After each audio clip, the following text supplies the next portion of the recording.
Hello दोस्तों, welcome to my channel network Rishi. आज हम नेटवर्किंग की एक बहुत ही पावरफुल और डीप टॉपिक को डिस्कस करने वाले हैं। टॉपिक कवर करेंगे Cisco SDM, CAM, T cam, ASIC architectures. दोस्तों, कैसे मल्टी लेयर स्विच पैकेट को इतना फास्ट और स्पीड से फॉरवर्ड करता है, ये डिटेल्स में डिस्कस करेंगे। टॉपिक कवर करेंगे मल्टी लेयर का स्विच का deep architectures, why SDM, SDM का template, CAM, TCAM, YCAM, TCAM are separate, ASIC forwarding pipeline, SAP, FIB और urgency, and then forwarding example। सबसे पहले बात करते हैं मल्टीलेयर स्विच। दोस्तों, सिस्को का मल्टीलेयर स्विच की डिजाइन की फिलोसफी एक ही बात के अराउंड घूमती है। फॉरवर्डिंग का काम हार्डवेयर करे ताकि स्पीड कंप्रोमाइज ना हो। जब हम लेयर स्विच का काम देखते हैं, ये सिर्फ ट्रेडिशनल स्विच जैसे लेयर टू फॉरवर्डिंग नहीं करता, बल्कि पैरेलल में routing, ACL, QoS, policy based routing, VLAN और मल्टीपल प्रोटोकॉल को हार्डवेयर के थ्रू प्रोसेस करके रन किया जाता है। लेकिन ये सारी जो कैपेबिलिटी है, एक सिंपल CPU से मैनेज नहीं हो सकती। अगर मल्टीलेयर स्विच हर पैकेट के लिए CPU का यूज करे, तो डिवाइस पर सेकंड कुछ ही फ्रेम प्रोसेस कर पाएगा और नेटवर्क कोलैप्स हो जाएगा। सिस्को ने इस चैलेंज को सोल्व किया एक highly optimise hardware pipeline design करके, जहां पे एसिक, कैम, टी कैम और एसडीएम टेम्पलेट एक इंटीग्रेटेड आर्किटेक्चर्स के थ्रू काम करते हैं। यानी एक मल्टीलेयर स्विच एक टाइम पर ही लेयर 2 और लेयर 3 दोनों का रोल मैनेज कर सकता है। फॉर एग्जांपल, एक स्विच एक ही टाइम पर लेयर 2 स्विचिंग भी कर रहा होता है, लेयर 3 राउटिंग भी कर रहा होता है, ACL को एनालाइज और वेरीफाई भी कर रहा होता है, QoS क्लासीफाई भी कर रहा होता है, पैकेट को रीराइट भी कर रहा होता है।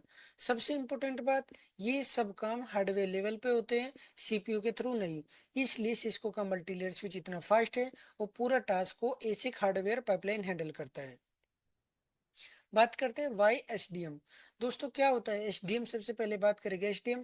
SDM switching database manager basically पूरा स्विच का टीकेएम मेमोरी एलोकेशंस को कंट्रोल कराता है।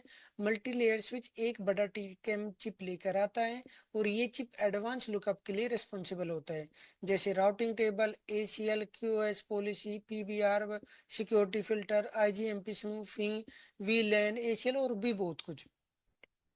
तो अब क्या होता है, स्विच पूरा दिन कभी तो हम उसको लेयर 2 में कॉन्फ़िगर कर देते हैं, कभी हम अपने स्विच को लेयर 3 में कॉन्फ़िगर कर देते हैं। तो होता क्या है, जो मेमोरी है उसको डायनेमिकली एडजस्ट करना जरूरी है, ताकि पर्टिकुलर इन्वायरमेंट के हिसाब से सही मेमोरी टीकेएम को दी जा सके। इसलिए एचडीएम का टेम्पलेट है वो प्रोवाइड कराता है।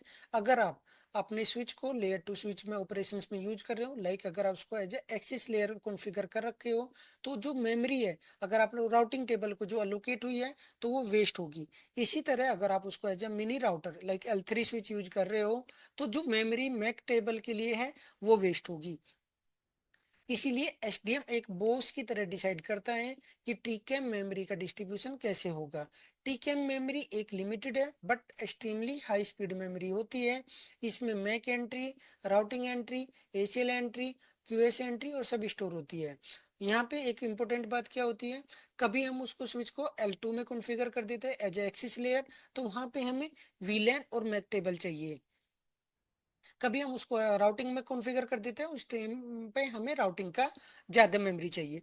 तो अभी हम बात करेंगे टेम्पलेट में। आप देखोगे मेरा ये एग्जांपल है 3850 स्विच का।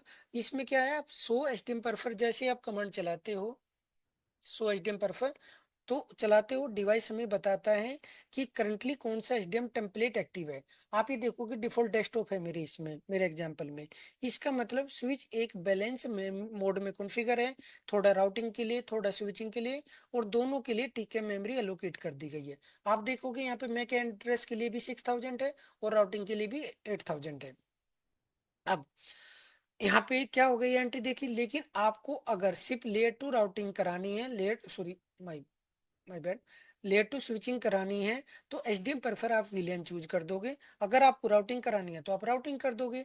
वो कैसे करोगे, आप यहाँ पे जाओगे 100 SDM प्रेफर, आप देखोगे आपके पास एक्सिस है, डिफॉल्ट है, डुअल IPv4 IPv6 हो गया, IP हो गया, राउटिंग या स्विचिंग। जैसे कि मुझे ये एज L2 स्विच कॉन्फ़िगर करना, तो क्या करूंगा, मैं इसको कॉन्फ़िगरेशन मोड पे जाऊंगा, एचडीएम प्रेफर और VLAN। देन आप इसको रिबूट कर दोगे। जैसे ही रिलोड होके कम आएगा, आप देखोगे पहले क्या था, डिफॉल्ट डेस्कटॉप था, अब ये VLAN हो गया। और यहाँ पे 100 SDM प्रेफर आप जैसे कमांड चलोगे आफ्टर रिबूट, आपको दिखेगा जो मेमोरी आपको 6,000 थी वो 12,000 हो गई। आप यहाँ पे पहले देखोगे जो मैक एड्रेस के लिए थी 6,000, ये हो गई अब 12,000, और राउटिंग को जो एलोकेटेड थी वो हो गई 0। आप इसको L2 as a switch configure use कर सकते हो। हमारी जो मैक की मेमोरीज है वो ज्यादा हो गई।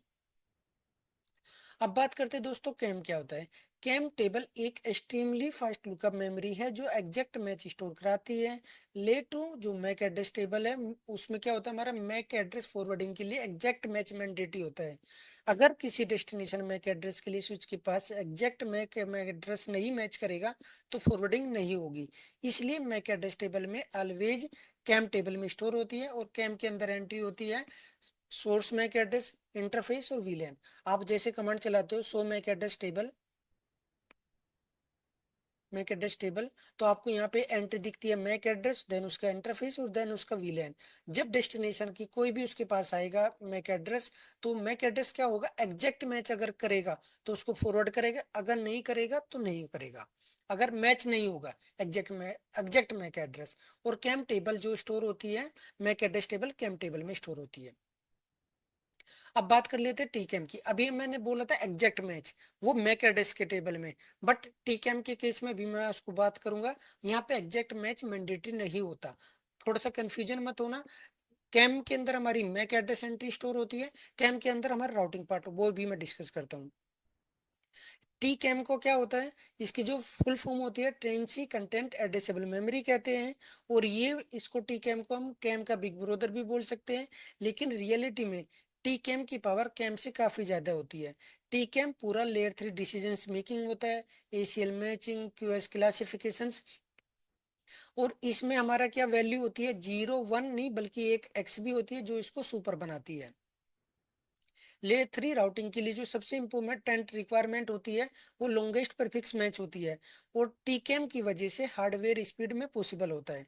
आप एक सोचो, मैं एक एग्जांपल यहाँ पे लेता हूँ, जैसे एक आईपी पे आईपी है 192.168.10.4, मैं एग्जांपल लेता हूँ, ये आईपी एड्रेस है। अब क्या होगा, अगर सपोज करो राउटिंग टेबल में हमारे 100 या 1000 ऑफ प्रीफिक्स स्टोर होते हैं। एक राउटिंग टेबल में कितने राउटर्स हैं, तो नॉर्मली अगर सीपीयू प्रोसेस करेगा तो सीपीयू क्या करेगा, पहला मैच चेक करेगा, क्योंकि इसी के लिए मैं एक यहाँ पे एग्जांपल राउटिंग टेबल डालता हूँ। राउटिंग टेबल टेबल है सपोज करो, यहाँ पे मेरी राउटिंग टेबल में 192.168.10. सपोज करो यहाँ पे मैं 4 ही ले लेता हूँ, 4/40/, ये 30 का भी रूट है।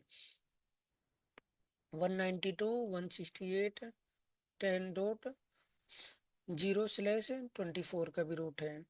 192.168.0.0/16 का भी पुल है। Sorry my bad. आप ये देखोगे ये आईपी इसके अंदर भी आ रहा है, इसके अंदर भी आ रहा है, इसके अंदर भी आ रहा है। अगर ये सीपीयू से प्रोसेस करेगा, पहला मैच करेगा, दूसरा मैच करेगा, तीसरा मैच करेगा, फिर तीनों में कंपेयर करेगा, लॉन्गेस्ट प्रीफिक्स कौन सा है, ये वाला, इसको चूज कर लेगा। बट टीकेएम क्या करता है, ये सब एक साथ में पैरेलल में देख लेता है, और उसमें वो भी क्या करता है, जो सबसे लाइक शॉर्ट होगा, जो लॉन्गेस्ट प्रीफिक्स होगा, उसको बेस्ट रूट चूज करके उसको सिलेक्ट कर देगा। अब अब उसमें जो मैं बोला था कैम में हमारा क्या होता है, मैक एड्रेस टेबल स्टोर होती है। मैक एड्रेस नेटवर्क में यूनिक होता है, वो एग्जैक्ट मैच मैंडेटरी होता है। टी कैम में वो मैंडेटरी पॉसिबल नहीं है, क्योंकि ये राउट है। आप एक राउट हमारे एक आईपी के लिए जो है, ये इसके अंदर भी आ रहा है, इसके अंदर भी आ रहा है, इसके अंदर भी आ रहा है, यहाँ एग्जैक्ट मैच मैंडेटरी नहीं होगा। तो इसीलिए बोलते हैं लॉन्गेस्ट परफिक्स। ये देख लेता है डोंट केयर, एक्स वैल्यू उसको बताता है डोंट केयर। अगर ये इसके अंदर आ रहा है ना, इस पर्टिकुलर आईपी के अंदर, ये आईपी सपोज करो यहाँ पे 41 में कर रहा हूँ, और ये 40 ये इसका तो नहीं मैच करा, बट इसको लॉन्गेस्ट परफिक्स है तो इसको कंसिडर कर लेगा। तो टी कैम में हमारा एग्जैक्ट मैच मैंडेटरी नहीं होता। एक मेरे पास जो काफी बार लाइक क्वेश्चंस आते हैं कि क्या हमारी टीकेएम के अंदर राउटिंग टेबल स्टोर होती है, दोस्तों नहीं। T CAM multi layer switch का एक ब्रेन फैब्रिक होता है। टी कैम के अंदर हमारी स्टोर होती है राउटिंग टेबल, एसीएल एंट्री, अगर एसीएल भी यहाँ पे ही होगा, परमिट करना है, डिनाई करना है, क्यूएस रूल मार्किंग भी यहीं पे होगी, किस डिवाइस को और किस पैकेट को प्रायोरिटी ज्यादा देनी है। वीलैन एसीएल हो गया, सिक्योरिटी पॉलिसी हो गया, पॉलिसी बेस्ड राउटिंग सब हमारी टी कैम के अंदर होती है। वाई कैम और टी कैम आर सेपरेट। दोस्तों मैक एड्रेस टेबल हमेशा एग्जैक्ट मैच कराती है, इसलिए कैम परफेक्ट है, क्योंकि मैक एड्रेस लुकअप फास्ट और डायरेक्ट होता है, कोई कॉम्प्लेक्स कैलकुलेशंस नहीं होती। राउटिंग टेबल में मल्टीपल मास्क होते हैं, लॉन्गेस्ट परफिक्स मैच कराना होता है, इसलिए टी कैम बेस्ट है। टी कैम अलाउ कराता है 0, 1 और एक्स, जो कि वाइल्ड कार्ड मैचिंग के लिए होता है, जो राउटिंग टेबल और एसीएल के लिए जरूरी होता है। इसलिए सिस्को ये दो मेमोरी यूज करते हैं। अगर वो एक ही मेमोरी यूज करेगा तो स्विच स्लो हो जाएगा, परफॉर्मेंस ड्रॉप हो जाएगी और पैकेट फॉरवर्डिंग डिले हो जाएगा। इसलिए कैम और टी कैम का अलग अलग अपना उनका डेडिकेटेड वर्क है, और इसलिए हमारी जो बेस्ट स्विच है वो बेस्ट स्पीड और इफिशिएंसी से काम करते हैं। बात करें एसिक फॉरवर्डिंग पाइपलाइन। दोस्तों एसडीएम के बाद जो सबसे इंपॉर्टेंट कंसेप्ट आता है एसिक बेस्ड फॉरवर्डिंग। ये मेन टेक्नोलॉजी है जो मल्टी लेयर स्विच को लाइटिंग और वायर स्पीड से पैकेट फॉरवर्डिंग कराने की पावर देती है। एसिक को क्या होता है, एप्लीकेशन स्पेसिफिक इंटीग्रेटेड सर्किट, एक स्पेशल चिप होती है जो हार्डवेयर पे लेवल पे लुकअप और डिसीजन मेकिंग कराती है। कैम टी कैम जो लुकअप करते हैं ये एसिक हार्डवेयर ही हैंडल कराती है, सीपीयू नहीं। मल्टी लेयर स्विच में जो सीपीयू सिर्फ क्या कंट्रोल करता है, कंट्रोल प्लेन टास्क हैंडल करता है, फॉरवर्डिंग का काम पूरा एसिक करता है। पैकेट को फास्ट फॉरवर्ड कराने के लिए एसिक को डेटा चाहिए होता है, और डेटा स्टोर होता है मेजर जो हमारी दो मेमोरी है, एक कैम और एक टी कैम। और इसमें हमारा क्या होता है, मल्टीपल स्टेज होती है, जैसे कि पैकेट हेडर को रीड करना, पैकेट किस कैटेगरी का है, लेयर 2 है, लेयर 3 है, मैक एड्रेस मैच करना, राउटिंग एसीएल क्यूएस मैच करना, हेडर मॉडिफाई करना, देन उसके बाद आउटपुट इंटरफेस को डिसाइड करना। और ये सब स्टेज हार्डवेयर में होती है, सीपीयू पर बिल्कुल भी लोड नहीं पड़ता। इस वजह से मल्टी लेयर स्विच बोलते हैं, पैकेट को वायर स्पीड से उड़ा देता है, लाइक पैकेट फॉरवर्ड कर देता है। दोस्तों ये टॉपिक मैंने ऑलरेडी इसकी एक सेपरेट वीडियो बनाई है, सैफ फिब और रेडजेंसी की। बस जस्ट मैं यहाँ पे एक ओवरव्यू दूंगा, बट मैंने इसका एक इससे पहली वीडियो बनाई थी सेपरेट, तो आप please go through it, very important. दोस्तों क्या होता है ना, इसमें हमारी ट्रेडिशनल राउटिंग में सीपीयू बेस्ड होता था और रिकर्सिव लुकअप कराती थी। तो फिर आया सैप। सैप अभी जो आज की डेट में चल रहा है, सिस्को एक्सप्रेस फॉरवर्डिंग। सिस्को ने क्या किया, इसका एक सोल्यूशन निकाला जिसमें हमारी कंट्रोल प्लेन में हमारे प्रोटोकॉल होते हैं, जैसे कि ओएसपी या पीआईजीआरपी बीजीपी, राउटिंग टेबल बनाते हैं। फिर ये राउटिंग टेबल से fib forwarding information base generate होता है। फिर क्या करते हैं, pre computed next hop entry ready करता है, एसी को डायरेक्ट फाइनल इंफॉर्मेशन मिल जाती है, तो यहाँ पे कोई डिले नहीं होता। फिर एडजेंसी टेबल में, फिर में अभी जस्ट थोड़ा सा यहाँ पे देखोगे, फिर में राउटिंग की इंफॉर्मेशन हो गई, फिर में इसको राउटिंग की इंफॉर्मेशन मिल गई। नाउ फिर उसके बाद आता है एडजेंसी टेबल। एडजेंसी टेबल में दोस्तों क्या होता है, हमारी एडजेंसी टेबल में प्री बिल्ट लेयर 2 का हेडर स्टोर होता है। जैसे ही नेक्स्ट होप का मैक एड्रेस उसको और हेडर की डिटेल मिल जाती है, मतलब जब पैकेट फॉरवर्ड करने के लिए एसी को हेडर रेडी मिलता है बिना टाइम वेस्ट किए। डेटा प्लेन क्या करता है, फिब में लुकअप करता है डेस्टिनेशन का, नेक्स्ट होप उसको इंस्टेंटली मिल जाता है, एडजेंसी से उसको लेयर 2 की इंफॉर्मेशन मिल जाती है, पैकेट फॉरवर्ड हो जाता है। इस पे ना कोई सीपीयू का इन्वॉल्वमेंट होता, और हार्डवेयर लेवल पे काफी फास्ट होता है। ये ऑलरेडी मैंने इसको डिटेल्स में डिस्कस किया था अपनी प्रीवियस वीडियो में। एक मैं फॉरवर्डिंग एग्जांपल लूंगा यहाँ पे। जैसे पैकेट आता है, जब पैकेट स्विच के पास आता है, सबसे पहले एसिक पाइपलाइन एक्टिवेट हो जाता है, सीपीयू को काम नहीं मिलता क्योंकि फॉरवर्डिंग पूरा हार्डवेयर लेवल पे होता है। कैम टेबल में, यहाँ पे कैम टेबल में मेमोरी चेक करती है ये पैकेट किस विलेन से बिलोंग करता है, डेस्टिनेशन मैक एड्रेस कौन सा होगा। नाउ देन टी कैम के पास आता है, टी कैम देखता है कि एसीएल अप्लाई है या नहीं, वो चेक करता है। राउटिंग डिसीजन नेक्स्ट होप क्या होगा, क्यूएस अगर कॉन्फ़िगर है तो प्रायोरिटी क्या होगी इस पैकेट की, ये सब इसी स्टेज में होता है। देन अर्जेंसी रीराइट होता है, एसिक नया मैक एड्रेस ऐड करता है नेक्स्ट होप के लिए। क्योंकि आप देखोगे जो हमारा पैकेट फ्लो होता है ना, आईपी चेंज नहीं होता, but destination MAC address hop by hop change होते हैं, यानी पैकेट को एग्जिट पोर्ट के से लिए रेडी कर देता है, पैकेट निकल जाता है वायर स्पीड से। और ये सब एसिक पाइपलाइन हार्डवेयर लेवल पे होता है।